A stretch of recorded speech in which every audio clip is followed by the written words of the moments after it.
Me comunico con el señor Israel Ortega. Él está en la capital de los Estados Unidos, que es la ciudad de Washington, Distrito de Columbia. Él es el vocero en jefe de la Fundación Heritage, la Heritage Foundation, muy conocida por una serie de razones.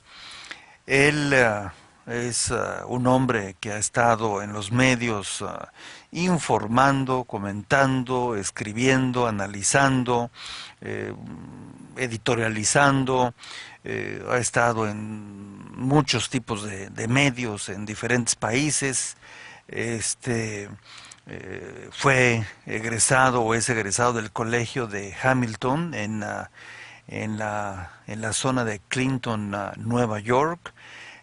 Tiene una licenciatura que no había yo escuchado, por lo menos en otros países, pero acabo de escucharla, licenciatura en Ciencias Gubernamentales. Trabajó 5 años en el Congreso y Senado y estuvo también ligado a los medios. Así que vamos a saludarlo y es un tema totalmente diferente que queremos platicar con él porque, bueno, pues tenemos aquí muchos hispanohablantes. Luego usted verá, tenemos 30 millones de mexicanos en esta zona. ¿Cómo está, señor Ortega? Muy buenas tardes. Buenas tardes, gracias por la invitación. Al contrario, gracias por su tiempo.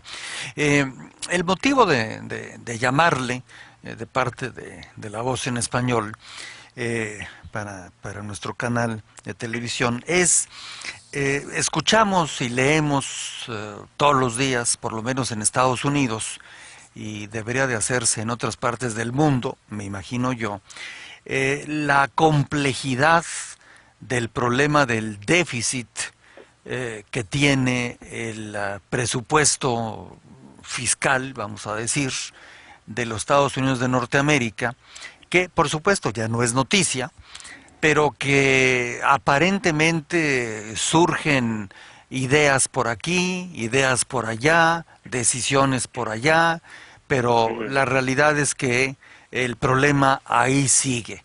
¿Cuál es su visión usted con la experiencia que tiene en cuanto a si este asunto tiene solución, si la tiene, cuál es, de qué tamaño es el problema realmente para los ciudadanos, etcétera? Claro. Bueno, lo primero que destacaría es que creo que por la primera vez en los 10 años que estoy aquí trabajando en Washington, estoy viendo que ambos partidos, ambas ideologías políticas, ¿no? Por lo menos están demostrando que hay una seriedad respecto a nuestra deuda nacional.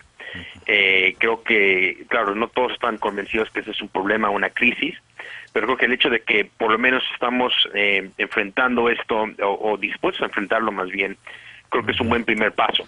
En cuestión a lo que podemos hacer, creo que la fundación mía tenemos una visión que quiere postular nosotros a tratar de gastar menos a nivel federal, reconocer también que hay programas del gobierno que tienen que ser reformadas por el bien de nuestro presupuesto, por el bien de los intereses nacionales, y creo que es por ahí donde vamos a ir, ¿no?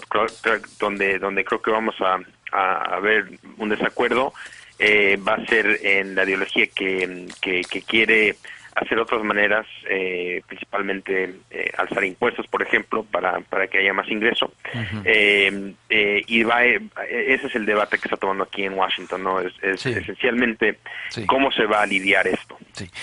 Si le pregunto de la manera así más concisa, no por prisa, pero más concisa, ¿cuál es, en pocas palabras, la respuesta de los demócratas para solucionar este problema del déficit que ya comentamos? Claro. Yo diría que es alzando los impuestos, ¿no? Creo que la respuesta que vas a oír aquí en Washington de la izquierda es que tenemos que alzar los impuestos y esencialmente no tocar varios programas. Lo que estamos empezando a ver, que si hay algunos programas que quieren cortar o algunos recortes, estamos viendo esta semana, por ejemplo, que quieren hacer recortes a subsidios a petróleos, por ejemplo. Pero fuera de eso, creo que es esencialmente subir impuestos.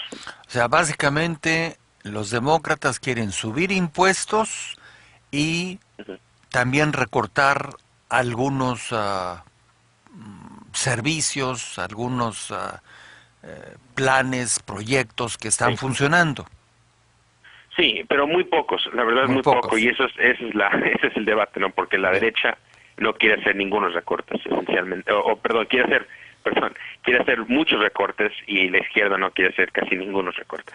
Entonces, ya me está contestando la segunda pregunta. O sea, los republicanos quieren hacer muchos recortes y en el caso de los impuestos, ¿qué opinan ellos? Bueno, los impuestos, pensamos nosotros, nada más para que la audiencia sepa, ¿no? Nosotros no estamos ligados con ningún partido político, somos una organización de fines sin lucro, pero en ese sentido estamos de acuerdo con muchos en la derecha, en el sentido de que realmente la respuesta no es tanto alzar los impuestos. Subir los impuestos ahorita no es lo que nosotros pensamos que es prudente y necesario. Lo que sí pensamos, como estaba diciendo al principio, es que tenemos que ver cuáles programas tienen que ser reformados, presupuesto, dónde podemos hacer cortes que nosotros creemos que son necesarios, y de ahí posicionarnos para ver cómo vamos a reducir nuestra deuda y, claro, nuestro déficit eventualmente. Ahora, de los programas que quieren reducir los presupuestos para esos programas, los republicanos, ¿cuáles son los más significativos, si esto ocurriera, para la vida de quienes viven en este país?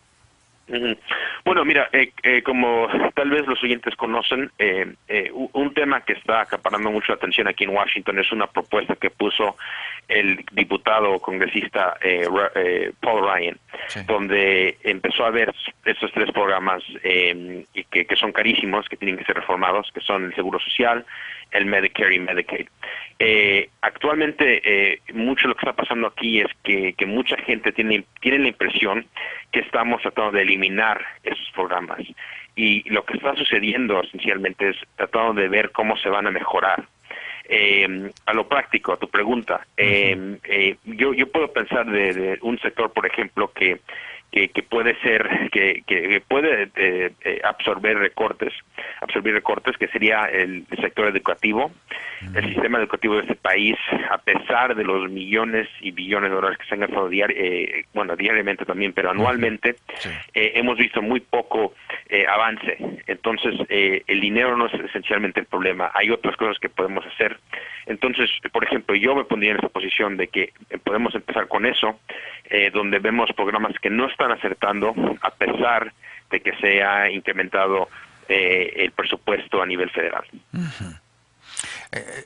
Entonces, en el caso de la educación, que sí estamos conscientes que la educación en general no está pasando por los mejores momentos de su historia en los Estados Unidos, hay un declive en muchas áreas. En ese caso, los republicanos estarían de acuerdo en mejor dedicarse a trabajar en la máquina, adentro de la máquina de la educación, y no estar pensando en que el problema es solo de dinero. Claro, exactamente. Bien. Sí, exactamente, no es tanto dinero, reconocemos, y yo personalmente me pongo en ese campo de que un sistema educativo tiene que ser una prioridad a nivel nacional. Si no tenemos un sector educado, eso va a tener implicaciones a nivel de seguridad nacional inclusive. Entonces no es tanto el dinero, es vamos a ver qué podemos hacer que no incluya más dinero, porque hemos visto que más dinero no necesariamente quiere decir que vamos a mejorar los resultados. Entonces, y realmente tenemos que pensar así, no nada más en el sector educativo, pero también otros sectores en el presupuesto nacional. Sí. Bueno, nada más para dejar el educativo y pasar a otro de los temas que usted me menciona, licenciado Ortega. ¿Cuándo empezó a declinar en términos generales el sistema educativo de los Estados Unidos? Mira, yo diría que realmente en el punto cuando le entregamos las llaves al gobierno federal. En los años 60, antes de los años 60, veíamos que era más local, era más a nivel local, las decisiones se tomaban a cabo. Y lo que hemos visto que a pesar de, o a través de los años más bien, eventualmente hemos visto que las notas han bajado mucho. Y para mí, a nivel personal, yo que relaciono mucho con los medios hispanos y la comunidad hispana, el hecho de que casi mitad de los niños hispanos en este país no están recibiendo un diploma secundario es, creo que, un reto no nada más en nuestra comunidad latina o hispana, pero también para el país entero. Sí. O sea, permítame repetir,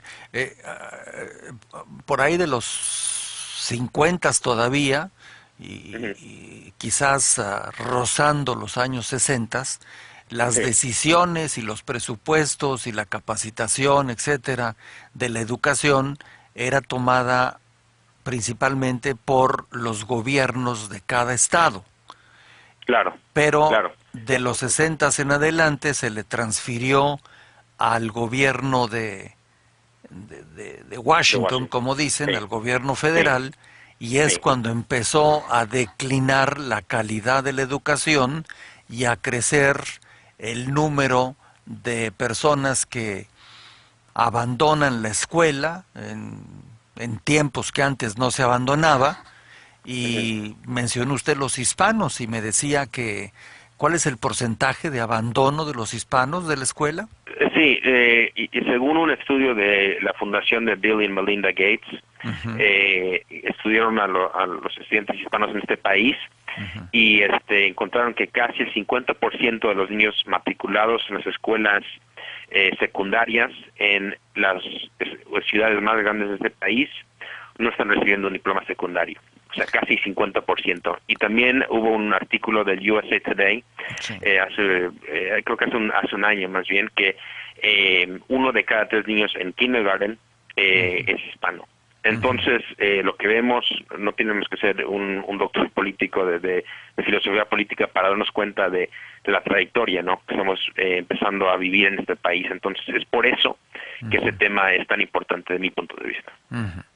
Ahora, las razones por las cuales, digo, ya hablamos de presupuesto y todo este asunto de los gobiernos, etcétera, pero en el caso de los hispanos, ¿qué elementos son los que se encontraron para que no terminen ni siquiera lo que se llama la escuela secundaria? Claro, bueno, mira, creo que hay varios factores, ¿no?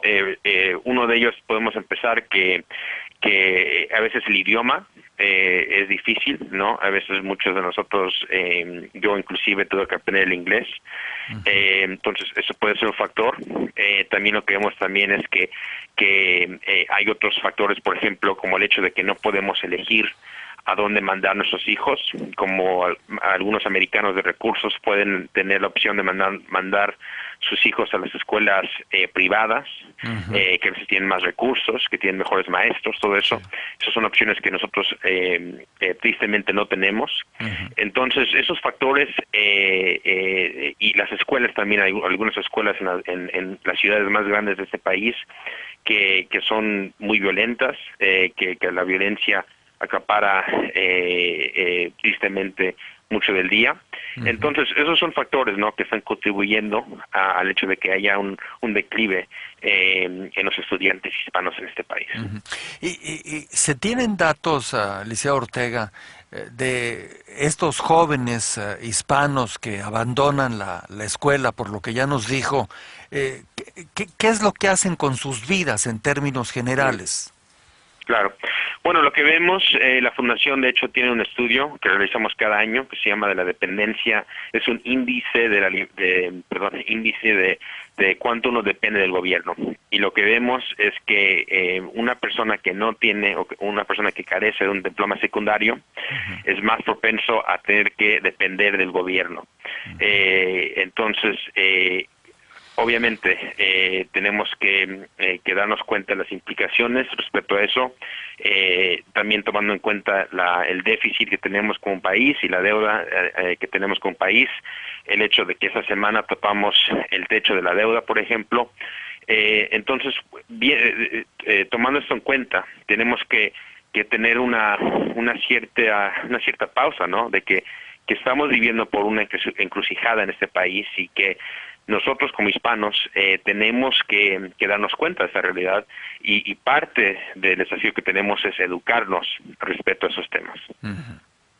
Pero hoy por hoy, para dejar este punto, hoy por hoy lo califico de dramático, no sé si coincida o no, pero el hecho de que los jóvenes hispanos, después del esfuerzo que hicieron sus padres o sus abuelos o ellos mismos incluso, por estas causas que me acaba de comentar, que no son menores, por supuesto, Claro. pues abandonen la escuela y por lo tanto, pues, de ahí en adelante, pues, cualquier cosa buena o mala va a ser la actividad de estas personas, si no toda su vida, por lo menos algunos años de ella. Claro, claro, claro, y eso es lo triste de todo, ¿no? Y también lo reconocemos, ¿no? Que estamos viviendo en un país que está requiriendo más de los empleados, ¿no? En el sentido de que seamos más capacitados, Sí. que tengamos más educación. De hecho, muchos trabajos aquí en Washington te piden un diploma universitario. Entonces, el hecho de no tener ni siquiera un diploma secundario, pues obviamente va a cerrar muchas puertas, no nada más en Washington, pero también, claro, a nivel nacional. Ahora, de todos los estudiantes de diferentes etnias, nacionalidades, los que más renuncian a la educación son los hispanos. No, los estudiantes afroamericanos actualmente están acertando peor en muchos de los exámenes que están midiendo el nivel de lectura o de matemática, ¿no? Pero los hispanos no están muy lejos, a diferencia. Entonces, y también, como sabemos, ¿no? El censo acaba de sacar esto. Hace un par de meses que los hispanos estamos creciendo, ya estamos a 50.5 millones actualmente. Entonces, es por eso que decía antes que ese no es un problema hispano, ese es un problema americano. Bien. El otro punto que le quería comentar o preguntar, bueno, son dos puntos rápidos. Uno, muchas personas, como estamos a través de televisión, vía internet, hay personas que nos están preguntando desde algunos países hispanohablantes, tienen familiares aquí en Estados Unidos y dicen, quisiéramos si Eliseo Ortega nos explica muy brevemente la diferencia entre estos tres servicios que tienen que ver con el Seguro Social, el Medicare y el Medicaid. ¿Cuál es la diferencia específica? Claro. Bueno, mira, Seguro Social, como sabemos, es una forma de pensión, ¿no? Es una forma de cómo los americanos han estado contribuyendo a este programa con sus impuestos durante los años que han ingresado al sector laboral. Medicare y Medicaid, los dos son programas parecidos, en el sentido que los dos programas están dirigidos a los ancianos, la gente de alta edad, donde están tratando de cubrir los gastos que vienen con gastos médicos, gastos de medicina, ¿no? Los dos programas tratan de asegurarse que la gente que está recibiendo estos programas realmente lo necesita, ¿no? Entonces hay formas de medir el ingreso de una persona anciana que quiere calificarse para esos programas. Entonces que hay formas de tratar de ver, de asegurarse que el dinero no es malgastado. Pero realmente, brevemente, el problema que tenemos ahora no es tanto que esos programas existan, el problema es que han habido cambios demográficos, en el sentido que estamos viviendo más años, que hay avances médicos, avances en medicina, en tecnología, que donde actualmente, por ejemplo, en Seguro Social, cuando empezó el programa, habían 5 personas trabajando por cada persona recibiendo los servicios. Ahora ese número está disminuyendo, tal que se proyecta que para en 15 años ese va a ser una persona por cada una persona recibiendo servicios de Seguro Social. Una por una recibiendo los servicios de Seguro Social que, como dijo usted, es el servicio, el sistema de pensiones. Sí. O sea, debo entender que la mitad, el 50% tendrá pensión y la otra mitad no. Ese es el reto, ese es el desafío. Y no quiero ser dramático, no quiero que la gente piense que estoy exagerando las cosas, pero esencialmente ese es el camino donde vamos. Y los políticos, y debo aclarar que ambos partidos son cómplices de esto, de que no han querido reformar este esquema, y es por eso que estamos a donde estamos, y es por eso que sí estamos en el peligro donde mucha gente no va a poder recibir su dinero que se merece a través del Seguro Social.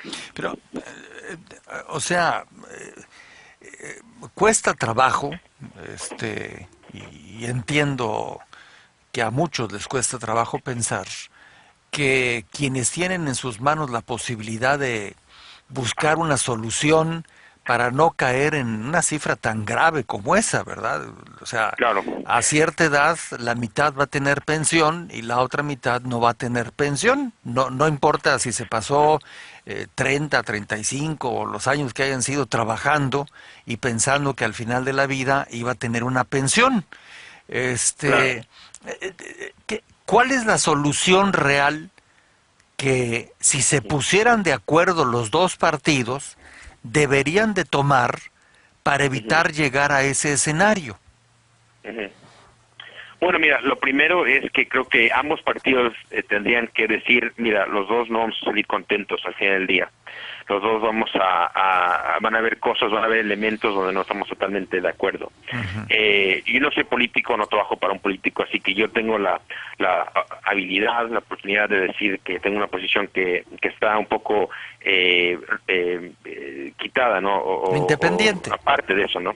Entonces, lo que yo diría es que, mira, tenemos que por ejemplo, tener la opción de que tal vez se va a subir la edad de retiro. No, actualmente uno se puede jubilar o retirar a los años 60, a los 65 años.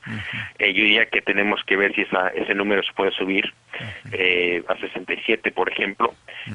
También creo que tenemos que ver a los que están actualmente sacando dinero del Seguro Social que realmente no lo necesitan.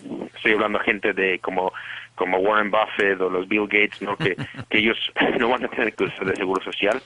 Entonces empezaría ahí, ¿no? En ver qué podemos hacer a corto plazo y también a largo plazo. Tenemos que ver especialmente la gente que actualmente tiene 20, 30 años, donde podemos hacer cosas un poco más, no drásticas, pero un poco más visionarias. Ahora, la última pregunta de este tiempo que le he quitado, esta confrontación entre los partidos en temas tan delicados como los que ya conocemos en términos generales, ¿es algo que alguien pueda decir, sobre todo la gente joven, pueda decir, oye, esto es algo inédito, es único en la historia Ujú. de los partidos y del Congreso, o es algo que este país ha vivido en temas diferentes, pero en una confrontación similar? Ujú. Claro. Mira, yo siento que sí, yo siento que hemos pasado por este periodo antes y lo hemos superado. Estoy pensando, por ejemplo, en los años 70, fines de los años 70, donde realmente estamos pasando por una crisis muy parecida. El desempleo estaba altísimo, el precio de la gasolina era altísimo. También había un sentido de pesimismo que estaba acaparando el país Sí. y lo superamos. Entonces yo siento que sí, que tenemos los ingredientes para hacer los cambios necesarios, para enfrentar los retos. No va a ser fácil. Yo personalmente quiero que más de nuestra gente latina se incorpore a este diálogo y que aportemos nuestras ideas y que tratemos de mantener esa prosperidad económica que nos atrayó a tantos de nosotros a este país. Sí. Y ese es el mensaje que estamos tratando de presentar e impulsar en la Fundación. Sí.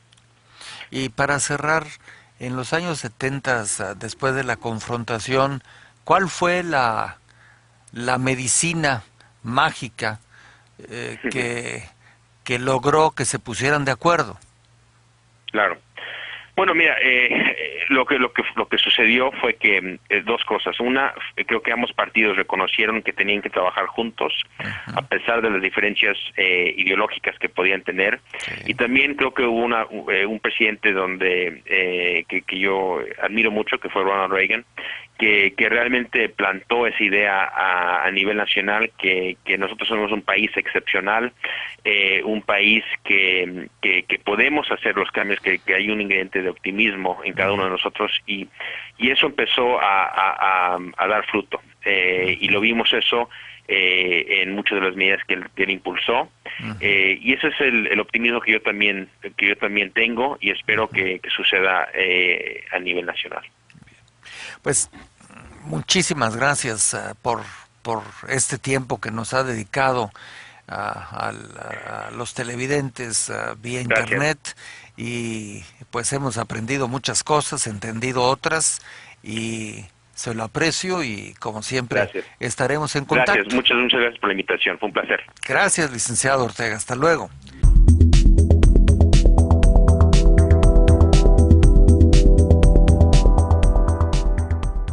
Si leemos todos los días, por lo menos en Estados Unidos, y debería de hacerse en otras partes del mundo, me imagino yo, la complejidad del problema del déficit que tiene el presupuesto fiscal, vamos a decir, de los Estados Unidos de Norteamérica, que por supuesto ya no es noticia, pero que aparentemente surgen ideas por aquí, ideas por allá, decisiones por allá, pero Ujú. la realidad es que el problema ahí sigue. ¿Cuál es su visión usted, con la experiencia que tiene, en cuanto a si este asunto tiene solución, si la tiene, cuál es, de qué tamaño es el problema realmente para los ciudadanos, etcétera? Claro. Bueno, lo primero que destacaría es que creo que por la primera vez en los 10 años que he estado aquí trabajando en Washington, estoy viendo que ambos partidos, ambas ideologías políticas, ¿no? Por lo menos están demostrando que hay una seriedad respecto a nuestra deuda nacional.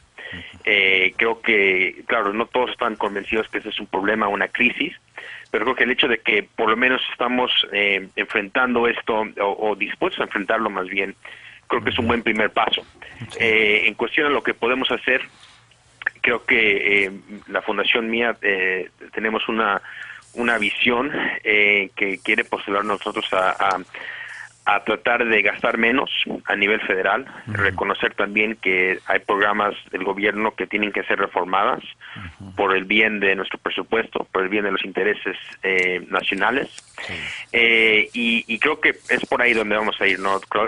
Donde creo que vamos a ver un desacuerdo va a ser en la ideología que quiere hacer otras maneras, principalmente alzar impuestos, por ejemplo, para que haya más ingreso. Ujú. Ese es el debate que está tomando aquí en Washington, ¿no? Es Sí, esencialmente sí, cómo se va a lidiar esto. sí. Sí, sí, si le pregunto de la manera así más concisa, Ujú, no por prisa, pero más ujú. concisa, ¿cuál es, en pocas palabras, la respuesta de los demócratas para solucionar este problema del déficit que ya comentamos? Claro. Yo diría que es alzando los impuestos, ¿no? Creo que la respuesta que vas a oír aquí en Washington de la izquierda es que tenemos que alzar los impuestos y esencialmente no tocar varios programas. Lo que estamos empezando a ver, que si hay algunos programas que quieren cortar o algunos recortes, estamos viendo esta semana, por ejemplo, que quieren hacer recortes. Hamilton, en la zona de Clinton, Nueva York, tiene una licenciatura que no había yo escuchado, por lo menos en otros países, pero acabo de escucharla, licenciatura en ciencias gubernamentales, trabajó 5 años en el Congreso y Senado, y estuvo también ligado a los medios. Así que vamos a saludarlo y es un tema totalmente diferente que queremos platicar con él porque, bueno, pues tenemos aquí muchos hispanohablantes, luego usted verá, tenemos 30 millones de mexicanos en esta zona. ¿Cómo está, señor Ortega? Muy buenas tardes.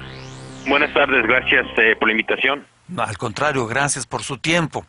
Eh, el motivo de llamarle de parte de La Voz en Español para nuestro canal de televisión es, escuchamos,